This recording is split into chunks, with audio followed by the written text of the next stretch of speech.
Hi everyone, my name is Stephanie Chau, and today I will be presenting my project on computational hit finding and applying consensus stocking strategies on cache targets. My project was conducted under the supervision of Dr. Matthew Scripira at the University of Toronto. The drug discovery and development process integrates basic and clinical research as a means to develop novel therapeutic drugs to treat disease conditions. Despite technological and biological progress, efforts to save time and costs during this process still remain a large challenge.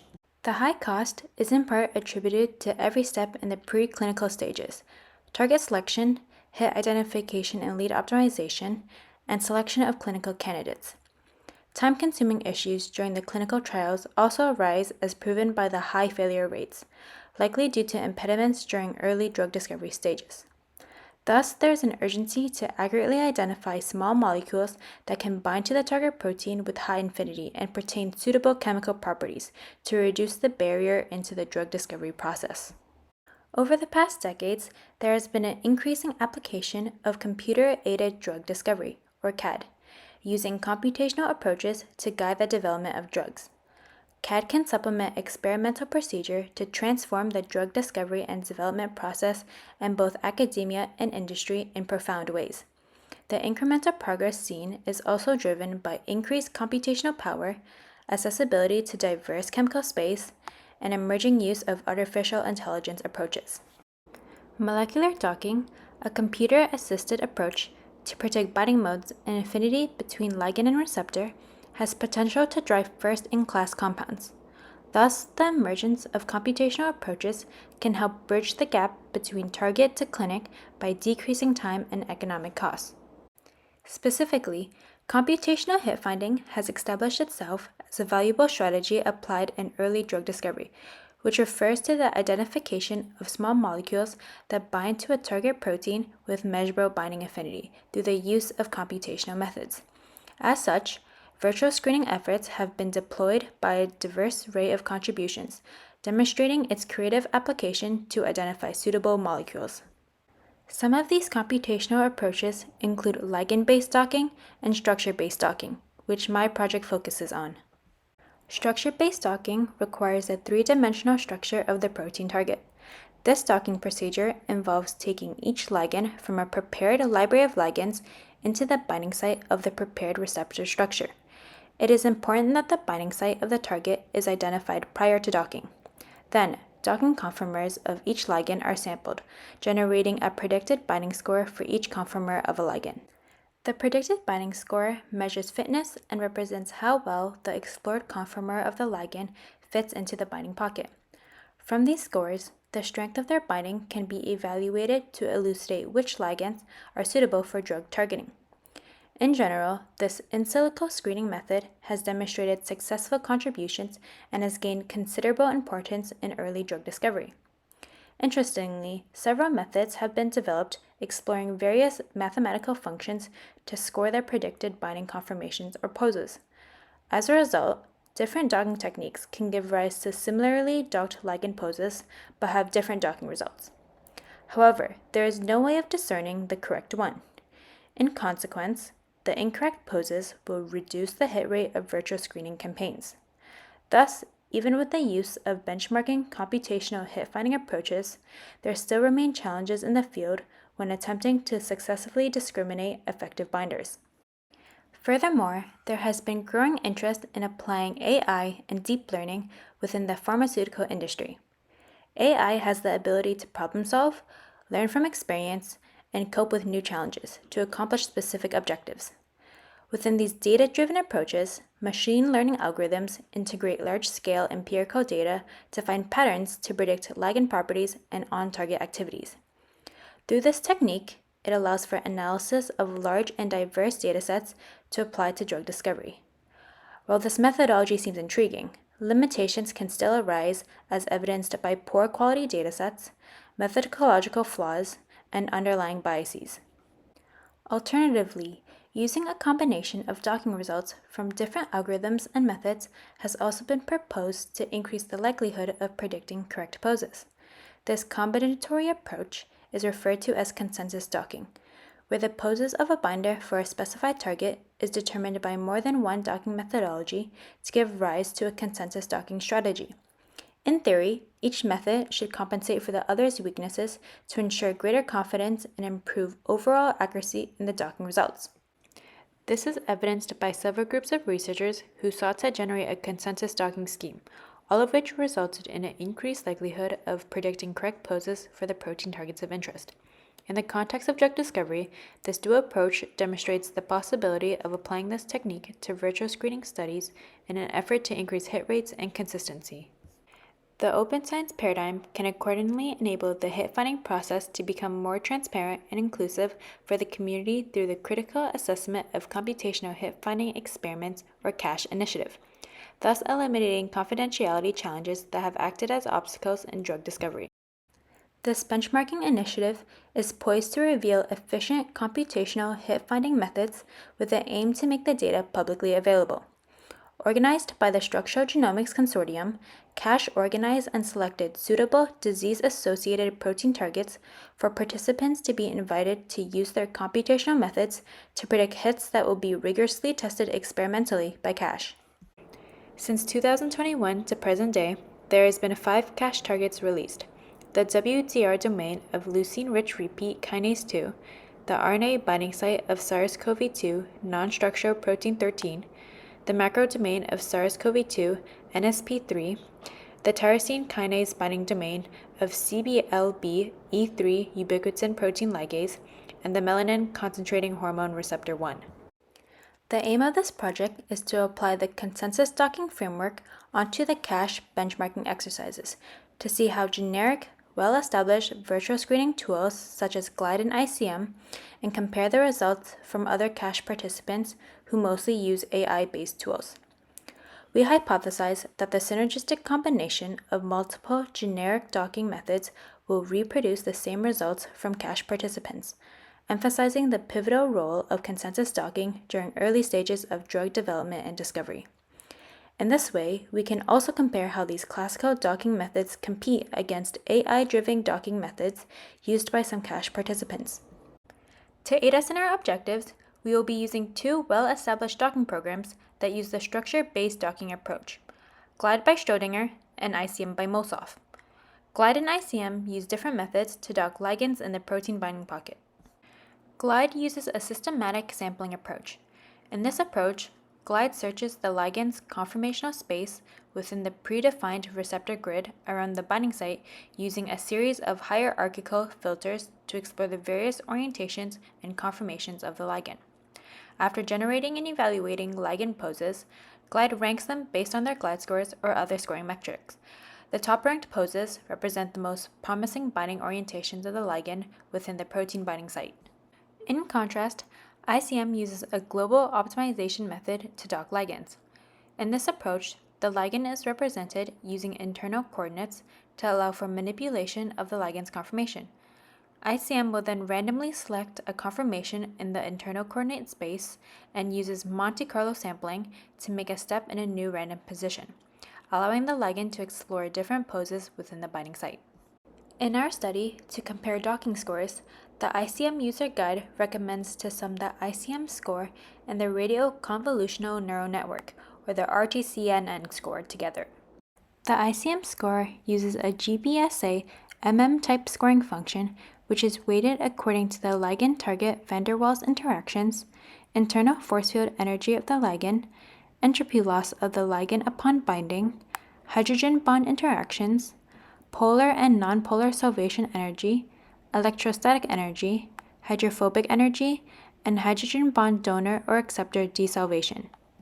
The RTCNN score is different from the regular ICM score as it does not use molecular mechanics or physical energy terms. Instead, the score is trained to recognize native-like complexes versus decoys directly, based only on the geometries of the assumed complexes. Thus, we see that GLIDE and ICM use different docking approaches, allowing us to use these programs within our consensus docking strategy. We will dock 2 well-characterized protein targets, the ABL1 kinase and the angiotensin converting enzyme, or ACE protein, to validate our methodology. For both the ABL1 kinase and the ACE protein structures, redocking of the crystallized ligand within the established binding sites were performed. Here is a closer look at the ABL1 kinase and the ACE protein. First, for both protein targets, redocking of the crystallized ligand within the established binding sites were performed. Redocking refers to the process of reproducing the co-crystallized binding pose of a ligand to its given protein target using computational predictive approaches. The reason behind focusing on targets with validated ligands is to attempt to de-risk the internal workflow and prove the viability of both docking programs. Docking in GLIDE was performed through the following steps. First was protein preparation. This was done using the protein preparation wizard package in Maestro. It involved protonation of the protein structure at biological pH, assigning atom types, and restraint minimization of the structure. Next was generating a receptor grid. For this study, the receptor grid generation package was used, and the crystallized ligands were used to define the binding site of the protein during the grid generation step. Third was ligand preparation. The ligprep package in Maestro was used to prepare the ligands, generating the possible states and ionization at biological pH, as well as generation of respective tautomers. The next step was generation of different conformers for each molecule. This was done using the ConfGen package of Maestro. And lastly, ligand docking using GLIDE was performed. The GLIDE Standard Precision SP score was used to score the docked poses. For all the mentioned steps, the default settings were generally applied. Redocking of the crystal ligand of the ABL1 kinase and ACE protein structures was also done in ICM. Docking in ICM was performed through the following steps.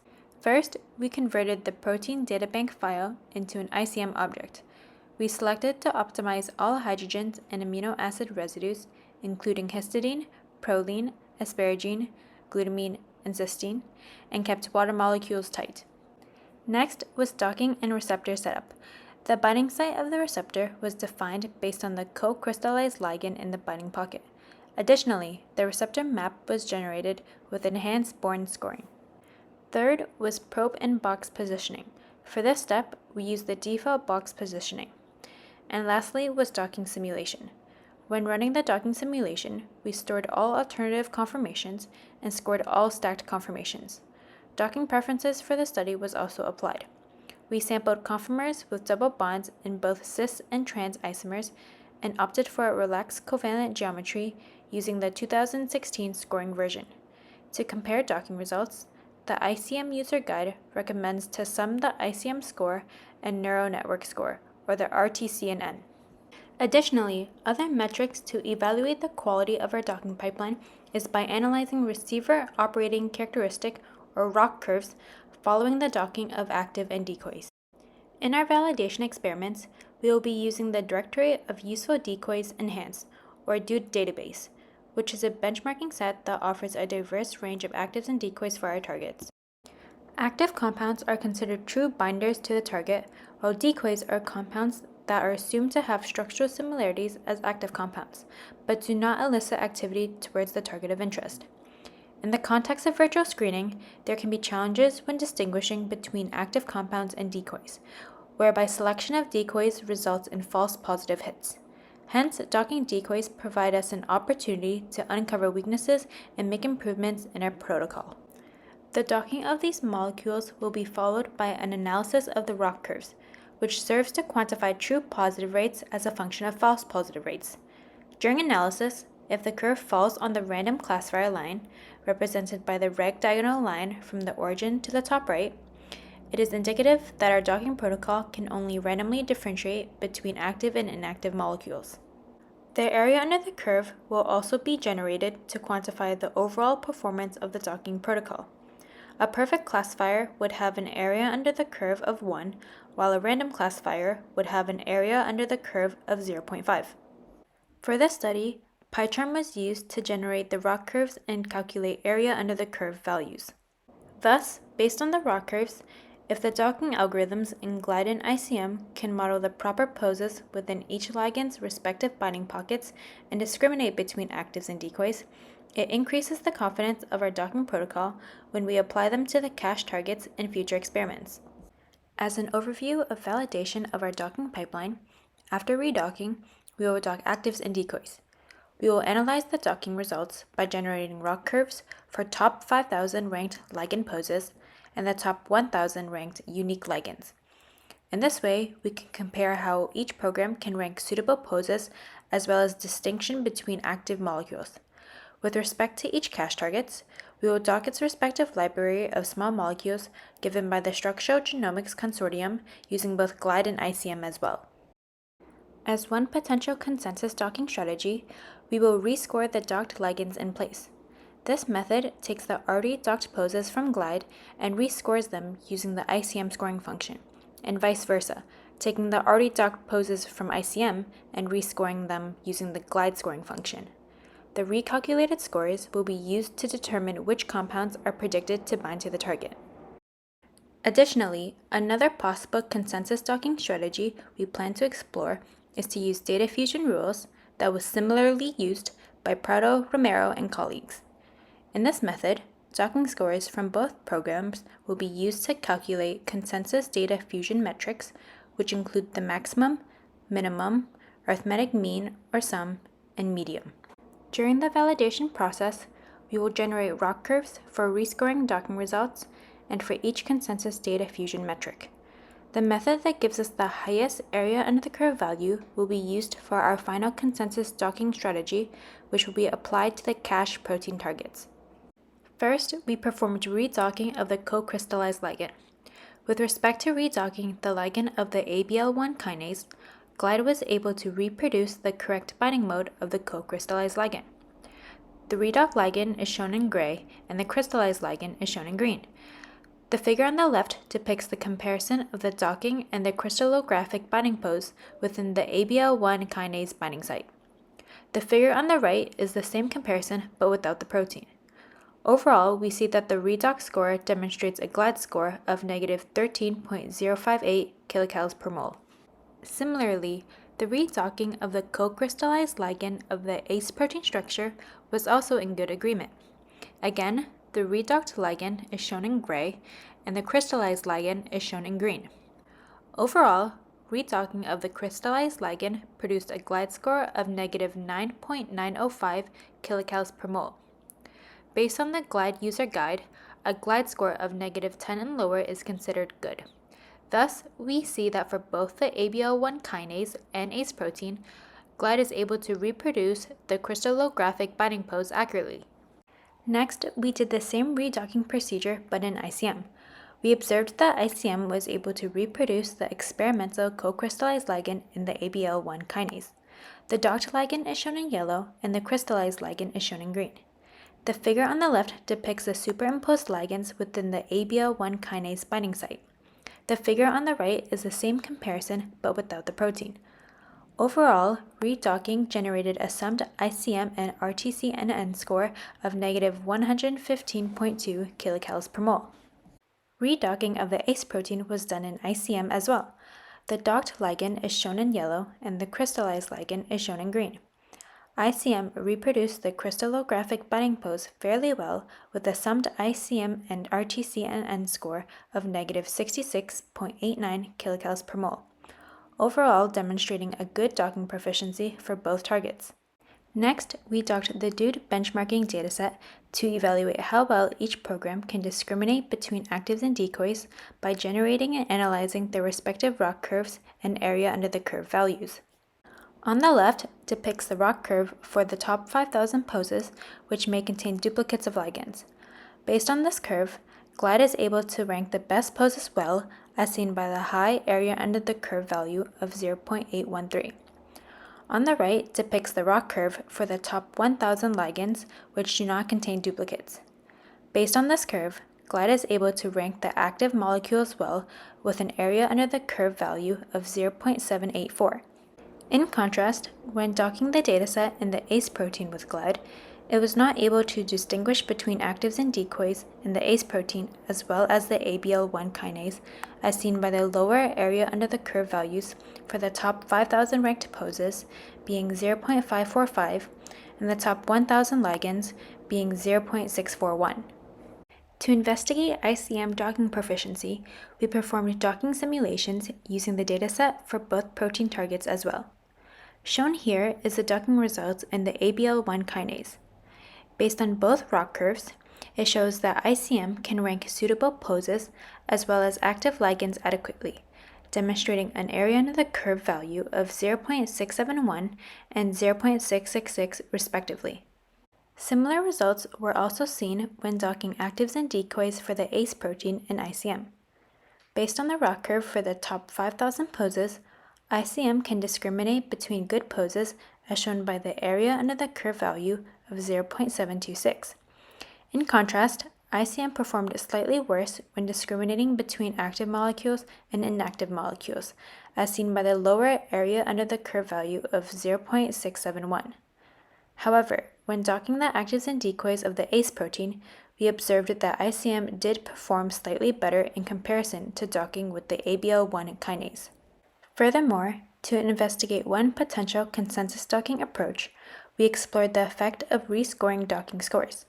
As mentioned before, this method involves generation of an initial docking score from one program and using another docking program to rescore the ligand poses. Following ICM docking for the ABO1 kinase, the ICM poses were rescored in place using the glide scoring function, which generated an area under the curve value greater than 0.7 for both top-ranked ROC curves. This suggests that using the glide scoring function, it was able to differentiate between suitable poses as well as discriminate between active and inactive molecules well.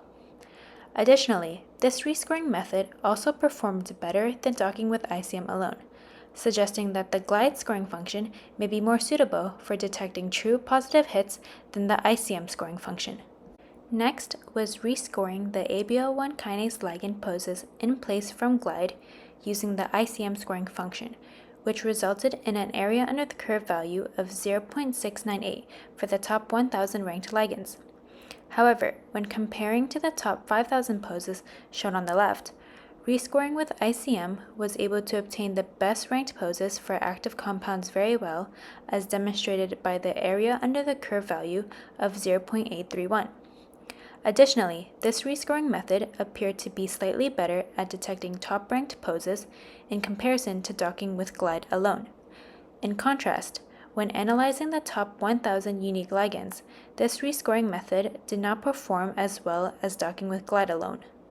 To explore another potential consensus docking strategy, we sought to apply data fusion rules to generate a consensus metric based on the docking scores from both glide and ICM to investigate whether this method may aid us in determining which ligand and poses are best ranked. We first assessed the arithmetic mean, or sum, data fusion rule on the individual docking scores and their respective rescored docking score in the ABL1 kinase. When summing the individual glide score with the rescored glide poses using ICM, it shows that this method appears to be good at discriminating between actives and decoys, as shown by the top 1,000 ranked ligands with an area under the curve value of 0.778. Additionally, we also observed from the top 5,000 ranked poses that this metric resulted in an area under the curve value of 0.833, suggesting good performance in detecting suitable poses. Furthermore, we also noticed that this data fusion metric also performed better than just rescoring the glide poses in ICM, but not as well as docking with glide alone. Additionally, summing the individual ICM scores with the rescored ICM poses using glide performed fairly well at discriminating between actives and decoys, as seen by the top 1,000 ranked ligands with an area under the curve value of 0.679. Summation of the scores also appears to provide value in differentiating suitable poses, as seen by the area under the curve value of 0.825 from the top 5,000 ranked poses. This method also demonstrated better performance for detecting good ligand poses than docking with ICM alone, as the area under the curve value increased from 0.671 to 0.825. However, rescoring the ICM poses in place with glide appeared to perform better than the arithmetic mean data fusion rule in this case. This table summarizes all area under the curve values for each docking method that was explored in the study for the ABL1 kinase. Based on these values, we see that individual docking in glide, rescoring ICM poses in glide, and summation of the glide score with the ICM scores after rescoring in ICM appears to perform the best. Overall, the challenge of inconsistent results seen in structure-based virtual screening processes is in part contingent on the used software. In this study, we performed in silico docking of the DUDE benchmarking set of ligands and decoys for 2 docking programs, glide and ICM, against 2 selected protein targets, the ABL1 kinase and ACE protein. Here we analyze the effect of different consensus approaches to combine docking scores to attempt to increase likelihood of predicting the correct poses of a ligand to its receptor and for application on the cache targets. Our results for the redocking of the ligand pose found in the crystal structure of the ABL1 kinase and ACE protein demonstrate that glide and ICM can correctly predict the binding pose. Although redocking the ligand of the ABL1 kinase appears to be more exact than the ACE protein, all important functional groups are still correctly positioned to assumed validity of the redocking procedure. Hence, the redocking procedure of both programs can reproduce the binding pose as seen in the crystal structure for at least the ABL1 kinase and ACE protein. Additionally, docking actives and decoys is another suitable method to validate the docking protocol before application to the cache targets. Our results show that glide is effective in discriminating between actives and decoys when docking the DUDE benchmarking set for the ABL1 protein target. When docking in ICM, our results showed that ICM performs the same when discriminating between actives and decoys for both protein targets. However, the area under the curve value was not as high in comparison to docking in the ABL1 kinase with glide, which performed better. For this study, we also tried all combinations of rescoring the docked ICM poses in place with glide, and rescoring the docked glide poses in place with ICM. With respect to the ABL1 kinase, rescoring the docked ligand poses from glide using the ICM scoring function resulted in a ROC curve that was lower than the area under the curve value from individually docking in glide. From this alone, it appears that the rescoring approach does not provide any predictive value and that directly docking in glide can save computational time and cost. However, when rescoring the docked ligand poses from ICM using the glide scoring function for the ABL1 kinase, rescoring appeared to perform slightly better than individually docking in ICM. And lastly, when applying the arithmetic mean data fusion rule, this approach appeared to perform better at discriminating between actives and decoys than using the rescoring method, but performed similarly to individually docking in glide. When summing the individual docking scores from ICM with the rescored ICM poses docked in glide, it performed similarly to the rescored method and only slightly improved from individually docking in ICM. Interestingly, when we applied the arithmetic mean data fusion rule on the rescored docking results and individual docking program scores, it did not appear to have any significant difference. To this extent, the summation data fusion may not be the ideal metric to use to generate a consensus docking score.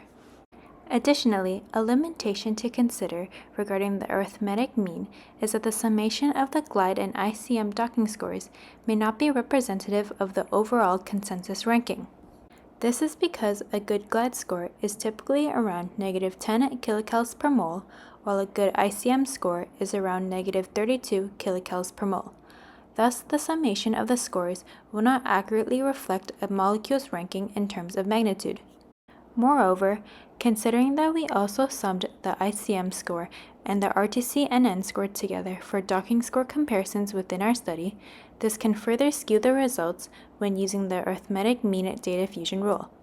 To potentially overcome this challenge, we propose to either scale the scores or consider using exponential consensus ranking, which bases the consensus score on the bias of small molecule ranking rather than the score.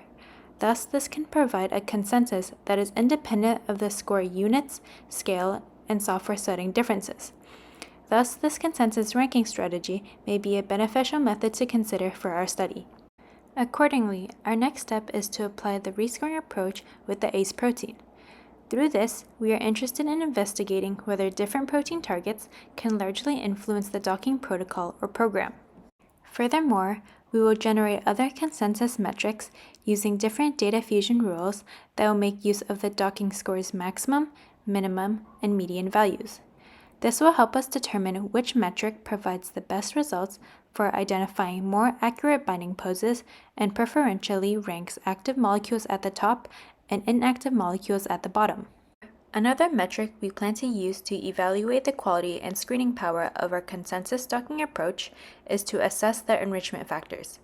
The enrichment factor measures the number of active compounds among the top scoring hits in comparison to the total number of active compounds within the database.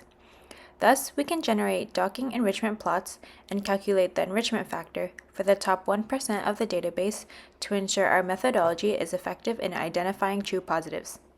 Furthermore, it would also be interesting to explore how the top-ranked active lists may differ between GLIDE and ICM, considering that they use different docking algorithms. Thus, it could be beneficial to extract the intersection of the unique active molecules enriched by both programs. Interestingly, if GLIDE and ICM enrich completely different sets of actives, then it further emphasizes the value of combining docking results to improve hit rates and structure-based ratio screening campaigns. Additionally, we plan to consider validating our consensus docking pipeline with other well-established protein targets as well. Overall, the final consensus docking procedure will be transferred and applied to each cache target to help determine how well generic virtual screening tools perform in comparison to novel methods used by cache participants. And finally, thank you for listening, and special thanks to Dr. Matthew Shapira and the lab for their help and guidance throughout the project, as well as the PCL 472 coordinating team.